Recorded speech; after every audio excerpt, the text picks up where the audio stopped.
Peut-être que je vais être un peu drastique. Antoine Jubert. La quantité de tissus de conneries qu'on a entendues, on ne prend jamais en considération toute l'industrie. C'est fascinant. Eh, mon Dieu, j'ai chaud, Antoine. Écoute, on vient de se bouger. J'ai vu ça. Ben oui, écoute. J'ai vu ça. Merci d'être là. Alors, c'est le moment tant attendu de la semaine pour plein d'auditeurs. Le moment où tu nous parles de voitures. Il s'est passé beaucoup de choses cette semaine, comme d'habitude. T'as vu, je me suis dit, il va nous en parler. Pierre Poilievre, qui s'est lancé pour dire... Nous allons mettre un terme à la guerre à l'auto. Explique un peu ce qu'il veut faire là-dessus. Bien, essentiellement, c'est qu'il y a des quotas de véhicules électriques que les constructeurs automobiles doivent vendre à l'échelle canadienne pour pouvoir continuer de vendre des véhicules à essence. Et si on n'atteint pas ces quotas-là, on paie des pénalités extrêmement sévères entre manufacturiers. Alors, pour vous donner un exemple, Tesla qui ne vend que de l'électrique, ben, eux, ils profitent de ça parce qu'évidemment, une grosse partie de la business de Tesla, c'est de recueillir des argents d'autres constructeurs automobiles qui ne rencontrent pas ces normes-là. Mm-hmm. Donc, Ford, par exemple, ou Stellantis va faire des chèques à Stellantis, à Tesla essentiellement, pour pallier au fait qu'ils n'ont pas suffisamment de véhicules électrifiés. Et ce que Pierre Poilievre dit, c'est, OK, on va mettre un terme à ça. Mm-hmm. On va essayer de faire en sorte que le marché automobile redevienne naturel. Essentiellement, les gens vont acheter ce qu'ils veulent acheter et l'industrie va s'équilibrer d'elle-même. Parce que c'est un marché artificiel. C'est un marché artificiel dans la mesure où on force le consommateur à acheter de l'électrique, où on donne des crédits pour des véhicules électriques, où on oblige des concessionnaires à garder des électriques en inventaire. Et il fut un temps où ça fonctionnait très bien parce qu'il y avait des subventions, mais en ce moment, parlez aux concessionnaires, vous allez voir qu'il y en a qui sont bien tannés de les voir, leur Ford F-150 Lightning qui sortent pas. Puis, tu sais... Alors, puis je vais être totalement transparent avec toi. Je mets à l'essai aujourd'hui même un Cybertruck. Non! Oui, il est dans le cours. Arrête! Il est dans le cours ici. T'es pas sérieux? Et je suis allé chez Tesla hier. Ouais. Et tu devrais voir. Écoute, la dernière fois que je m'étais déplacé chez Tesla, là, je te jure, c'était comme aller chez Apple quand ils viennent de lancer un nouveau téléphone. Ouais. C'était il y avait un engouement. Il y avait non, il y avait un line-up à l'extérieur. Ah ouais, il y avait du monde, c'était incroyable. Ça faisait la queue. Là. On livrait 50, 60 autos par jour. Mm-hmm. Puis on savait même plus où les stationner, puis on savait plus comment gérer ça. Alors que là, il n'y a pas un mot là, de chat. t'entends une mouche voler. Ouais. C'est complètement... Puis ça illustre... bien fait pour lui. Bien fait pour sa gueule, sérieux. Monsieur Elon, là. Moi, Non? J'ai mes réserves par rapport à ça. C'est quoi tes je trace réserves? une ligne entre le gars et toute une industrie qui fait vivre des milliers de Nord-Américains. Parce que t'as des gens qui travaillent chez Tesla. Mais tu l'as dit, c'est naturel. Ça serait autre chose. Oui. Non? Non, mais ce que je veux dire, c'est que dans le cas de Tesla, tu peux haïr le gars, tu peux ne pas... Puis, tu sais, moi-même, là... Bien, il y a une question de valeur. Moi, je comprends. Il y a une question de valeur, je peux pas. Moi, si je pense que tu es telle personne, tu es une mauvaise personne, je vais pas acheter ton produit. Là. Non, mais c'est correct. Ouais. Mais donc, y a des tu gens... l'as conduit, le Cybertruck, là. Écoute, ça va beaucoup mieux que c'est beau. On s'entend-tu, là? J'espère, parce que c'est laid en chien. C'est laid, c'est épouvantable. Mais quand tu le conduis, je suis obligé de te dire que ça va beaucoup mieux qu'un F-150 Lightning. Dans la mesure où... C'est-tu le même prix? C'est plus cher. C'est 115 000 non, mais un Lightning au bouchon, tu vas payer 90, 95, mais tu n'auras pas l'autonomie, tu n'auras pas les performances, tu n'auras pas le confort. C'est-tu confortable? T'es-tu bien? C'est super étonnant. J'aime pas les sièges, je vais être honnête. Ça, je le donne à Ford. Puis Ford a toujours eu cet avantage d'avoir des sièges très confortables. Mais tu sais, tu conduis une bébite où tu es dépaysé, puis tu fais « OK, mais ça se conduit tout seul. » Puis les gens qui sont pas habitués de conduire des gros véhicules, parce qu'un Cybertruck, ça prend de la place, là, ça se conduit comme une Honda Civic. Là. C'est facile. Tes points de repère sont très... Tu sais, tu n'as pas de lunettes arrière. J'ai remarqué ça, mais parce que c'est couvert. Puis même ton espèce de pare-brise arrière, là, justement, c'est ça. Bon, c'est ça. Fait que t'as pas vraiment de lunettes arrière. Il y en a une, mais elle est couverte. On dirait une charge électrique. Je me suis même dit, c'est-tu comme un... Tu sais, c'est tout noir, puis je me suis dit, c'est-tu comme un panneau solaire? C'est un panneau, c'est comme une porte de garage, essentiellement. Là. C'est une porte de garage qui vient recouvrir tout le tonneau arrière. Mais évidemment, dans l'écran, tu as ton rétroviseur. Le problème, c'est que le soir, la qualité graphique de ton écran n'est pas celle d'un rétroviseur normal. Donc, tu t'habitues à ça. Mais non, écoute, il y a beaucoup de trucs que tu découvres en conduisant ça. T'as-tu plein d'écrans dedans? Là? T'as-tu comme un immense écran d'ordinateur? T'as un écran. C'est pas dur, là. T'as un écran et ça s'arrête là. Moi, j'avais essayé le petit modèle de... Tu sais, la première année que ça sortait ici, là, la de base. Non, un modèle 3. Un modèle 3. Et Tesla m'avait fait essayer ça là, pendant quelques jours. Et je sais que pour moi, là, qui a un gros, très attiré par la télé puis les écrans, j'avais de la misère à regarder la route, puis je me disais, mon Dieu, tu comprends? Tout passe par là, puis c'est une question de gestion, puis bon, mais, tu sais, la question que je me suis posée... Et là, je veux juste te dire, nous sommes très vite à cette émission. Quand même, il y a des gens qui sont en train de le filmer. Et là, Hélène, notre recherchiste, est allée dehors, dans le stationnement, parce que là, on voulait voir la voiture qu'Antoine Joubert essaie. Alors, pour ceux qui nous regardent à Cube Télé, voilà la Cybertruck. Vous voyez le véhicule, exactement. Au moins, tu l'as d'une couleur potable. Moi, je l'ai vu rouge, je l'ai vu kaki. En fait, ça, ce sont des couleurs... en fait, il ne vient qu'en panneau d'acier inoxydable. Tu ne peux pas l'acheter d'une autre couleur. Après ça, ce que font les gens, c'est les recouvrir d'une pellicule de couleur. Alors, quand tu envoies un noir ou tu envoies un rouge, c'est parce qu'on l'a recouvert dans l'après-marché. Ah, d'accord. Puis, la vérité, c'est que les angles de ce camion-là font en sorte qu'il n'y a pas grand-chose de plus facile à recouvrir que ça. Tu sais... faire une pellicule sur une Ferrari, il y a des courbes, il y a des formes, il y a des détails, c'est pas évident. Mais là-dessus, c'est un jeu d'enfant. Ouais. Moi, je trouve que ça prend trop de place sur la route. C'est vraiment... Ça fait char d'assaut. C'est-à-dire, tu as l'impression que c'est un monstre, mais dans les faits, c'est un Chevrolet Silverado. Là. C'est pas. T'es sérieux? Oui, c'est pas en plus résumé, c'est un Silverado. Non, mais ce que je veux dire, c'est que c'est pas plus gros qu'un camion plein de grandeur normal comme on en voit des milliers à chaque jour. Fait que c'est pas. Mais, tu sais, mon blocage, oui, t'as le gars, puis après ça, si t'adhères pas ou si tu ne veux pas de quelque façon que ce soit, être associé à Elon Musk, il y a ce premier blocage-là. Mais moi, je pense que le premier blocage, c'est 115 000 $. C'est 115 000 ça, c'est pas un blocage pour bien des gens. Bien là, veux-tu mettre 115 000 $ dans un char? Combien il y a de gens qui mettent 115, 120, 140, 150 sur des camions de compagnie? C'est plein les rues, là. C'est une déduction fiscale, là. Des camions de ce prix-là, là, des F-150 King Ranch, des Yukon Denali, des trucs de même, sont toutes plaqués F, puis ce sont des déductions fiscales. Ceux qui s'achètent ça de façon personnelle, puis qui le plaquent à leur nom personnel, je dirais que c'est même pas la moitié des ventes. Ouais. Fait que c'est ça la réalité, c'est que tu as une entreprise... il y a de l'argent à aller chercher là, mon ami, alors qu'on dit qu'on n'a plus une scène. Là, c'est une belle façon. Tu sais, si tu as une voiture F, d'accord, parce que, bon, tu as une entreprise, c'est parfait, mais plus que 50 ou 60 000 c'est toi qui prends la dépense. Je pense que la déduction fiscale maximale... Et je pense qu'il y a ça, là, déjà, de toute façon. La déduction fiscale maximale mensuelle est quelque chose comme 850, 900 par mois pour une voiture de compagnie dans ton rapport d'impôt. Après ça, ça tombe dans tes dépenses d'entreprise personnelle. Mais si le véhicule coûte 2000 par mois, ben tu vas absorber la balance, puis bon. Mais... un Cybertruck comme ça, je reviens à mon deuxième blocage, c'est vraiment le look. Parce qu'au niveau conduite, une fois que tu es assis dedans, je suis obligé de t'admettre que ça va assez bien. Il n'y a pas de rebond comme avec un F-150 Lightning. Tu n'as même pas cette sensation de poids excessif comme avec un Silverado électrique. Et la consommation énergétique de ça est juste un peu plus élevée que celle d'une Fiat 500e. Mais pense-y 2 secondes. Ouais. Une Fiat 500e... Moi, je prends la Fiat 500. Oui, tu peux la mettre dans la boîte, d'ailleurs. Ouais. Mais c'est la différence entre toi et moi. La Fiat 500e, c'est une voiture qui, pour son format, consomme quand même pas mal d'énergie électrique. Un Cybertruck est capable de tirer 11 000 livres.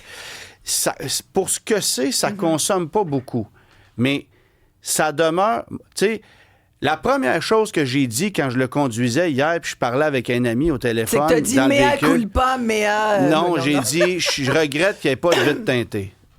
Parce que tu veux pas qu'on te voie là-dedans. Bon, c'est ça, t'as honte. Dis-le que t'as honte. Je suis pas... le look de ça me revient pas. Avoue que t'as honte de conduire ça. Ben, il faut tous les conduire. Non, mais toi, au moins, tu peux dire, moi, ça fait partie de mon travail. Oui, ce n'est pas de ma faute. C'est ça. Mais exactement. est-ce que tu t'achèterais ça? Non.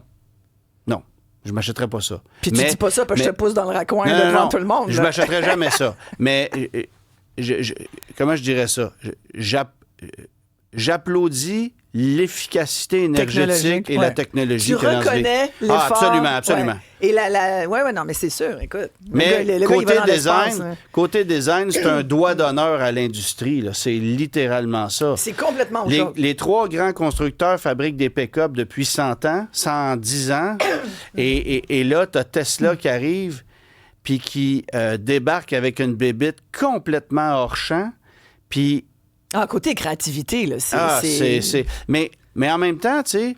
C'est intéressant, ça, à tous ceux qui me posent la question, mais pourquoi Tesla a fabriqué une affaire de même? Ouais. Ben justement, il y a Stéphanie qui dit « L'acier du Cybertruck ne se plie pas facilement. Explication de sa forme. Est-ce que tu sais pourquoi ils ont justement fait ce genre de... C'est très, très... il y a plein de triangles, en fait. Il y a plein de triangles. Ouais. L'autre truc que je veux mentionner, c'est que, tu sais, on parle souvent des risques de blessures des piétons s'il y a un impact avec un véhicule. On enlève les ornements de capot sur des Mercedes parce que ça peut blesser un piéton.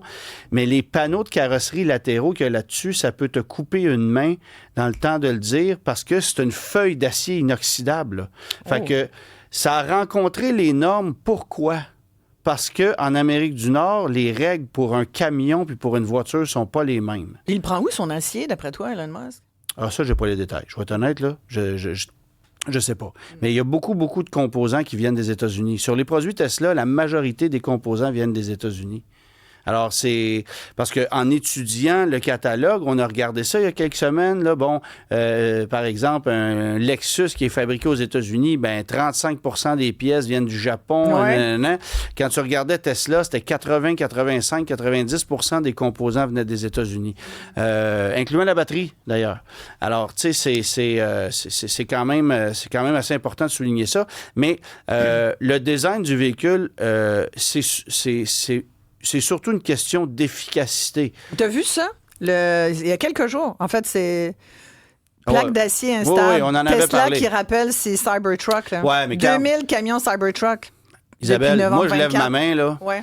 Quand à cause des panneaux d'acier. Quand on a fait ce rappel-là, il y a certains panneaux qui peuvent se décoller, puis tu les réinstalles. Puis c'est un rappel comme un autre, comme il y en a partout dans l'industrie. J'ai trouvé ça... Cheap shot, genre? J'ai trouvé ça cheap shot qu'on tape là-dessus alors que les médias tapaient sur Elon Musk depuis 2-3 semaines, puis ça va être le bouc émissaire, c'est lui qu'on va prendre en cible, puis on tape, puis on tape, puis on tape. Mm-hmm. Mais pendant ce temps-là, Ford faisait des rappels de plein de modèles. Parce que non seulement Ford est la marque de véhicules où il y a le plus de rappels par nombre de véhicules fabriqués, mais en plus, ils sont trop sans dessin pour faire les rappels comme du monde. Il faut que tu refasses un deuxième rappel d'un rappel qui a été mal fait. Mais ça, on n'en a pas parlé dans les médias. Hey, continue, Antoine, ils sont à veille de te le donner, le Cybertruck. Là. Non, mais moi, je veux dire... Il y a des rappels sur plein de véhicules. Nomme les marques. Là. Volkswagen, Nissan, Chevrolet, il y en a partout des rappels. Tesla en a aussi. Mais le fait qu'on veuille mettre ça en première dans les nouvelles parce que c'était à la mode de parler contre Elon Musk à un moment X, j'ai fait, OK, là, on pousse un peu trop loin parce que dans l'industrie, il y a des rappels automobiles beaucoup plus graves que ça et beaucoup plus critiques que ça. Puis ça, tu vois, personne n'en parle. Ouais. Fait qu'il y a un équilibre quand même à aller chercher. Là. Ouais. Est-ce que tu dis... Parce que là, Elon Musk aussi vient de... Parlant de rappel, il y en a qui ont rappelé qu'il fallait qu'il gère sa compagnie. Ouais, c'est ça. Est-ce que là, ça va pas bien pour Tesla. Là. Ça va vraiment pas bien. Non, ça va pas bien. Puis, en plus, c'est que tu as des constructeurs en ce moment qui prennent avantage. Hein? Écoute, Polestar annonçait cette semaine 15 000 d'incitatifs à l'achat sur un produit Polestar, plus 5 000 de rabais si tu es un propriétaire de Tesla. À ça, ajoute 4 000 de crédit du gouvernement. Tu as 24 000 de rabais sur un auto de 60 000. Ça commence à être intéressant. Et Tesla n'est pas là. Ouais. Tesla n'en fait pas encore de rabais. Il n'y a pas de deal à faire. Même les taux de financement chez Tesla ne sont pas si alléchants que ça. Fait que est-ce qu'on veut continuer d'être indépendant ou est-ce que là, il serait à peu près temps qu'on fasse, bon, ben on va être parlable un peu. Exactement. Parce que Tesla a un modèle d'affaires à la Apple, là, mais il faudrait peut-être qu'on s'ajuste parce qu'il fut un moment où tu pouvais te permettre d'être arrogant puis de... faire des stepettes à côté de Donald Trump, mais là, moins. Non, mais puis tu pouvais te permettre d'avoir un modèle d'affaires très solide, très sérieux, très impénétrable, si tu veux. Sauf que là, tu n'es plus dans cette position de force-là. Non, c'est ça. Puis l'industrie automobile change. Le marché lui rappelle. Complètement. Il y a un Martin qui fait une remarque intéressante. Il dit Elon Musk possède 12,8 % des actions de Tesla. Je n'ai pas vérifié, mais bon, regarde. OK. L'autre grosse partie, c'est entre autres nos fonds de pension. Boycotter Tesla pour Elon Musk ne fait aucun sens, dit Martin. Bien, effectivement, parce que combien de gens ont des actions de Tesla et le fait de ne plus en acheter du tout, tu fais planter les actions. Donc, tu te tires dans... Tu veux dire, tu t'achèteras pas une Tesla personnellement parce que tu veux voir ton action monter. Tu comprends? Oui. Ceci n'explique pas cela, mais en même temps, de façon collective, ça fait mal. Mais moi, j'appelle ça la loi du marché. Mais Tesla a combien de parts du marché, l'automobile? Parce qu'on parle de quoi ici? Là? Je pense que ça reste relativement marginal, non? C'est pas si marginal parce que tu vois, on réussit au Canada à vendre, écoute, là, je creuse dans ma tête, en gros, là. 30, 50, disons 70 000 véhicules dans un marché de 1,6 million de véhicules. Je veux dire, là, tu comprends? C'est pas, non, t'as pas 10 % de part de marché. Non. Mais tu as quand même 70 ou 80 000 véhicules de vendus à des prix supérieurs à la moyenne. Ouais. Puis après, il y a toute la notion de dire, est-ce que c'est le véhicule de l'avenir? Est-ce que non, c'est mais ça, si tu te compares à un BMW, un Audi, un Mercedes où les ventes sont en régression, parce que remarquez ça en ce moment, là, toutes les marques ou les constructeurs spécialisés dans le luxe... Là, en électrique, tu parles? Ou que ce soit en essence ou en électrique. Là. Les trois Allemands, Audi, Mercedes, BMW, après ça, Volvo, Acura, Infiniti, nomme les marques. Là. Ouais. Là, c'est des taux de financement jamais vus, c'est des promotions à l'achat, on vous donne plus pour votre échange. Alors que si tu veux t'acheter une Corolla, tu vas l'attendre 6 mois, elle est à 6,74 %. Elle va être noire ou elle va être blanche, puis ça va être ça. Ouais. Fait que c'est drôle de voir que il fut une période où c'était les constructeurs et les marques de véhicules de luxe qui se permettaient d'être arrogants. Alors que là, c'est comme l'inverse. Quand tu regardes la courbe d'augmentation des ventes, ça se passe pas chez les marques de luxe. Ça se passe chez les marques généralistes qui ont bien joué leur carte. Les Coréens notamment. General Motors, Ford. Ce sont des constructeurs qui ont de moins en moins de véhicules abordables, mais ont quand même des véhicules plus facilement accessibles qu'un BMW, qu'un Audi, qu'un Porsche. Alors, bon, Porsche, c'est un peu un cas d'exception, là, mais c'est ça. On voit une baisse drastique des ventes dans le monde du luxe parce que là, il y a une limite les gens n'ont pas la même capacité de payer. Les gens n'ont pas les moyens, Antoine. Tu sais, ça n'a plus de bon sens. On avait une campagne électorale fédérale. C'est de valeur qu'on ne n'ait pas parlé, là, de la situation économique des citoyens canadiens. Les gens, ils n'ont pas une scène. Les gens, c'est pas juste que les gouvernements qui sont endettés. On le sait, on est tous endettés. Les hypothèques des dernières années, là, pour ceux qui avaient la chance d'être propriétaires, tu n'as payé que des intérêts, à peu près pas de capital. Les gens vont devoir se rajouter 2-3 ans de plus de travail pour être capables de payer leur maison. Oui. Puis pour beaucoup de gens de la classe moyenne, ta maison, c'est ta retraite. Ça, c'est sans parler de tous les locataires qui n'ont même plus les moyens de se payer, on en a déjà parlé toi puis moi, qui n'ont plus les moyens de se payer un loyer abordable. Un loyer abordable aujourd'hui, c'est 1500$ pour une chambre à coucher. Voyons.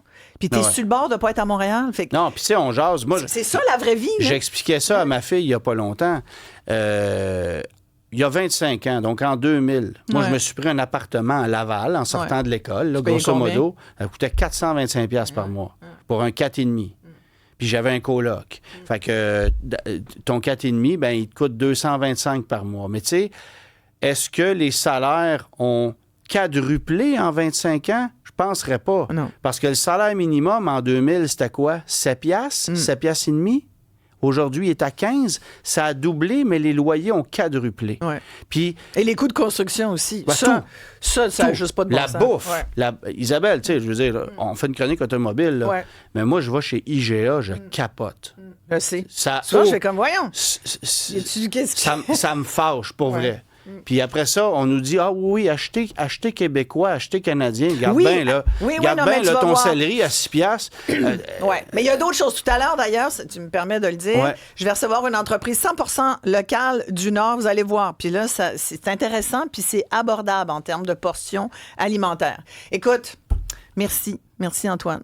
Là, je Fait te plaisir. laisse... Oui, je vais aller Combien de continuer temps tu d'étudier. l'as? Le Cybertruck, je Ouais. vais aller le porter tantôt. OK. C'est ça. Bon. Mais... Il dit, c'est ça. Ouais, c'est T'es ça. gêné, là. Hein? T'es gêné un petit peu. Ben là, tout le monde, Là, tout le ça. monde le sait, Tout là. le monde, tout Ouais. le monde Tout le monde le même sait. Fiston, quand je suis arrivé à la maison hier, il a fait Pas fort. Ah non. Tu sais, Ah, tu vois? mais quand Tu il est vois? embarqué dedans puis qu'il a vu les écrans, il a fait C'est Ah, ça. c'est cool. Ouais. Ah, OK. Ouais. Tu sais, puis il a quand même fait une vidéo TikTok avec. Ah! Fait que tu vois, Ah, bon. oui, parce que son TikTok, c'est important. Merci beaucoup, Antoine Joubert.